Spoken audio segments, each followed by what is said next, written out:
May bayan. So dito sa may stick na to. Itong may matubig na to. So yung matubig na yan, ito naman yung papuntang Aplaya. Ito yung parang ito yung parte ni Tito Lito. Pero ito yung kay Papa, itong may malinis na to. So 70 meters nga. Simula dun sa may simulan kong bilangin kanina. Parang 70 meters yung clear na pwedeng pagtaniman ng pinya na hindi siya tinutubig. So 70 meters dun sa hindi tinutubig.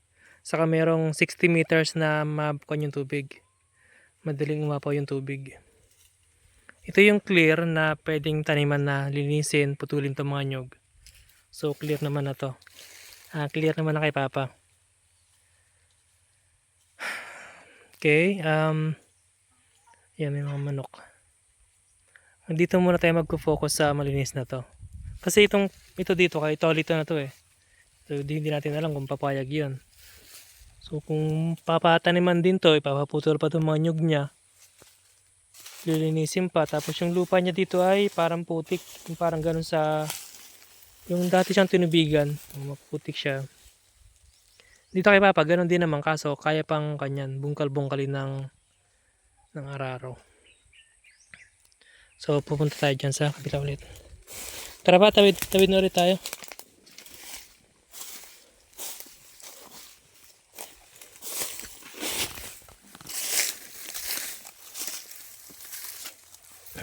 Sino kasama nyo nagkukay dito pa?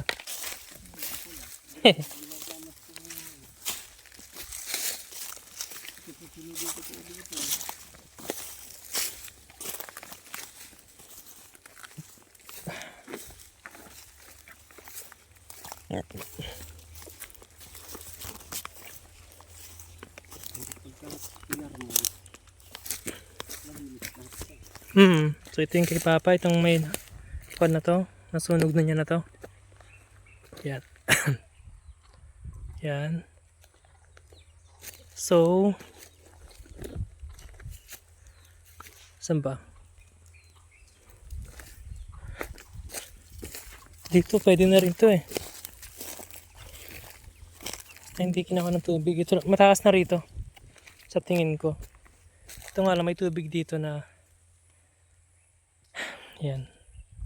Pero hanggang pwede pa siguro sa may pitanong ko na to. Ng nyug na to. Pwede rin tambakan yan. Pero konti lang din naman ito magkapatambak. Pwede rin ayun ko yung parmol. Hihilahin niya yung lupa dito. Pero pwede rin hindi na. So ito yun. So dyan. Hanggang dun sa may 70 meters ang clear na pwedeng pagtaniman. Kasi yung 60 meters, patag siya eh. Yung nga lang, pag nagtag-ulan, maapaw yung tubig. So, pwedeng tambakan, pwedeng gawa ng mga kanal para maharangan. Gagawa ng maraming kanal.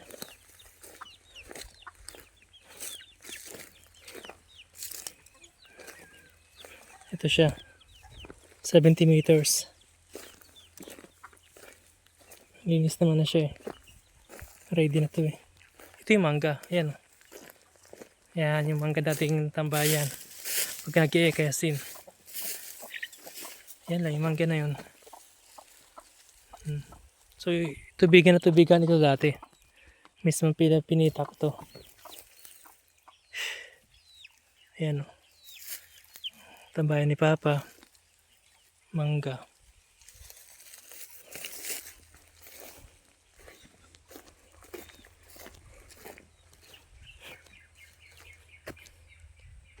Yan, puputulin na rin to.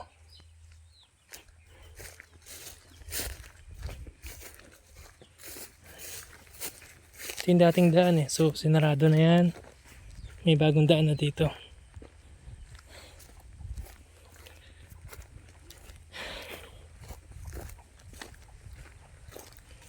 Ito na yung bagong daan. So, dyan sa poste na yan, hanggang doon, yun ang 70 meters. Hanggang sa may matubig na yun. Ito naman ang sayang din to pag ano eh. Pag ganito lang. 60 meters. Lalagyan muna ng 60 meters by 10 meters to pa. 12. 12. Ayan, sayang din to eh. Sayang din to pag walang gagawin sa lupang to. Lalagyan muna ng tilapil yan. Tatabunan muna yung ano yan. Poste. Dapat. Papayag siya po na dyan na gumawa ng kanal sa tagiliran niya. Hindi, yung kanal pa, sa loob na lupa natin. Tutumba nga yung ano. Yung, magka-allowance na lang. Kaysa naman, makikiusap pa tayo kay Tito Jobs. Baka naman, sabihin nung ginawa niya ng ilog yung kan natin. Ang plano pala niya, may iba rin. Oh, pero tatabunan pa rin yan ang poste na yan. Paano kan nito? Pag ganun ang mga maraming pag ganun na kanal? Kasi, ang tubig pala nito, teka ha, bababa ako dito. Pap, kuha nga tayo na panghukay pa. Papakita ko sa kanila. So, ito yung fish pond ni Tito Botyog. Yan. Halos kalibel niya rin to ha. Halos kalibel niya. Yan yung tubig niya. Halos kalibel niya to. Ano yung fish pond ni Tito Botyog?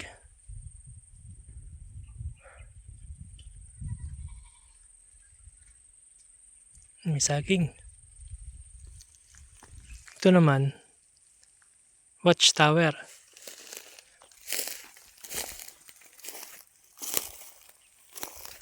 Ito, magte-testing tayo maghukay. Sino maghukay? Ako? Kaya na pa, saan maghukay? Dito? Sige, testing, hukay.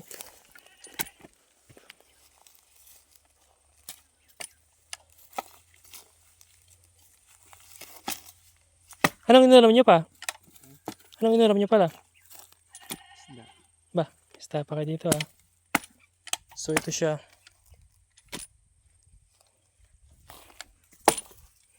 Parang putik pa rin talaga siya nakakuha ng tubigan pa, no?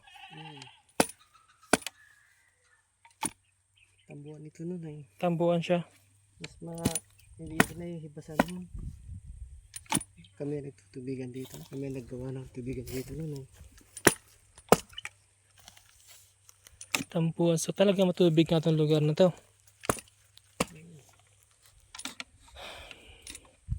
Dito nun kahit wala ka pang source ng tubig. Hindi ka na magtubigan. Kasi matubig na talaga siya pa. Pero saan galing pa yung pinakang tubig na kanito? Patubig? Pero bigla na lang siyang may tubig na kanay. Maraming bukal dito eh. Parang tubig na yan ah. Ayan, so nakaka 12. Hindi, mga 14 inches na yan.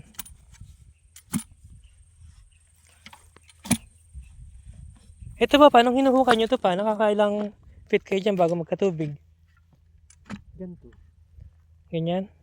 So ang problema nga natin, pag nagtag-ulan, pag nababad yung puno, mabubulok. Okay na siguro yun pa. Ayan, may tubig na siya oh. May kumakatas na siya. May katas na siya paano? Tapos yung lupa niya, ito siya. Yung ganun sa tubigan talagang lupa. Ayan, amoy ko pa rin siya. Amoy bulok. Amoy bulok na ako na yun. Nabulok siya na para siyang lupang nababad sa tubig na Buhangin ng ilalim. oo nga pa eh. Ito siya eh. Yung style niya ng panay. Pero buhangin siya. Buhangin nga siya paano? Ba't kaya? Ayun. So makikita natin yung layer dito. Yung ito yung magandang lupa eh. Sa tingin ko eh. Ito nasa ibabaw. So mga 6 inches. 6 inches. Tapos yung lupa niyang bulok na mabaho. Hanggang ilalim na yon. Tapos habang umiilalim, nagbubuhangin. So ito pa, may kumbata, may kalahating metro tong lalim na to. Meron. Ayan, so mga kalahating metro ilalim niya, ayan. tubig na. Kumakatas na yan. Katas na ng tubig yan na. Yan na siya. Tapos buhangin na siya. Ito siya. Hindi siya lupa. Buhangin talaga ito pa, no? Buhangin na may putik. So, ayun siya.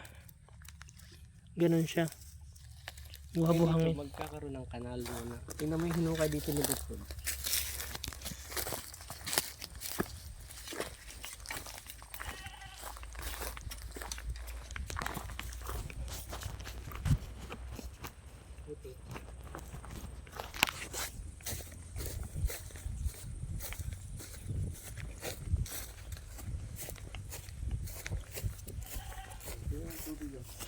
Ito yung kahay.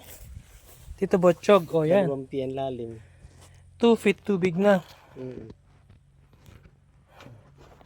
Hindi na ito nahihibasan pa. Hindi na. Yan na talaga yan. 2 feet. Ano na gagawin nyo dyan pa?